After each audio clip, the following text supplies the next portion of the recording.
ഇത്തവണത്തെ യാത്ര 11-ാം നൂറ്റാണ്ടിൽ പണികഴിപ്പിച്ച യുനെസ്കോയുടെ ലോക പൈതൃക പട്ടികയിൽ ഇടം നേടിയ ഭാരതീയ ശില്പകലയുടെ അത്ഭുതമായ തഞ്ചാവൂർ ബൃഹദേശ്വര ക്ഷേത്രം അഥവാ പെരിയ കോവിൽ എന്നറിയപ്പെടുന്ന മഹാ അത്ഭുതത്തിലേക്കാണ്. എറണാകുളത്ത് നിന്നുമാണ് തഞ്ചാവൂരിലേക്കുള്ള ട്രെയിന്. എറണാകുളം ജംഗ്ഷനിൽ നിന്നും രാത്രി 10:25 പുറപ്പെടുന്ന കാരയ്ക്കൽ എറണാകുളം എക്സ്പ്രസ്സിൽ കയറി. സ്ലീപ്പർ ടിക്കറ്റാണ് എടുത്തത്. ഏകദേശം 400 രൂപയാണ് ഒരാൾക്ക് റേറ്റ്.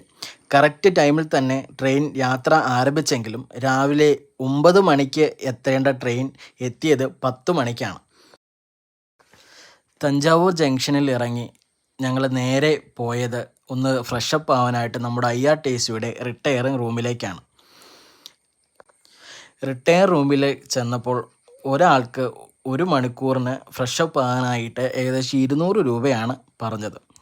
ഞങ്ങൾ ഫാമിലി ആയതുകൊണ്ടും റിസപ്ഷനിലെ ചേട്ടൻ ഒരു പാവമായതുകൊണ്ടും ചേട്ടൻ പറഞ്ഞു നമുക്ക് റൂംസ് അവൈലബിൾ ആണ്, ഇതാണ് അതിൻ്റെ റേറ്റ് കാര്യങ്ങളെല്ലാം, സാറ് റൂം കാണിക്കാമെന്ന് പറഞ്ഞ് ചേട്ടൻ എന്നെ റൂമിലോട്ട് കൊണ്ടുപോയി.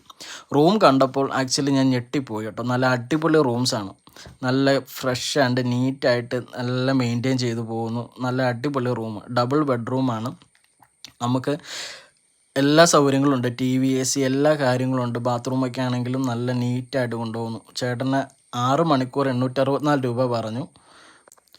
ഞാൻ പറഞ്ഞു ചേട്ടാ ഞങ്ങൾക്ക് 6 മണിക്കാണ് വൈകിട്ട് ട്രെയിൻ എന്ന് പറഞ്ഞപ്പോൾ അത് കുഴപ്പമില്ല, അത് മതിയെന്ന് പറഞ്ഞു. പിന്നെ ഞങ്ങൾ ഫ്രഷപ്പ് ആയിട്ട് നേരെ അവിടുന്ന് ഇറങ്ങി ഓട്ടോ പിടിച്ചു. ഓട്ടോയ്ക്ക് 150 രൂപയാണ് റേറ്റ്. അത് ഫിക്സ്ഡ് റേറ്റാണ് റെയിൽവേ സ്റ്റേഷനിൽ നിന്ന്. അതിൽ അവർ തർക്കിച്ചാലും മാറ്റമില്ല.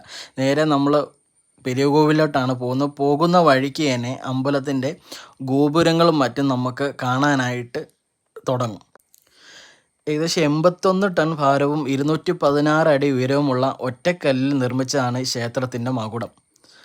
ഗോപുരത്തിന് മുകളിൽ സ്ഥിതി ചെയ്യുന്ന മകുടത്തിൻ്റെ നിഴൽ ഉച്ച സമയത്ത് നിലത്ത് പതിക്കില്ല എന്നതാണ് ഈ ക്ഷേത്രത്തിൻ്റെ പ്രധാന പ്രത്യേകത. മഹാദേവനെയാണ് ഇവിടെ പ്രധാനമായിട്ടും ആരാധിക്കുന്നത്.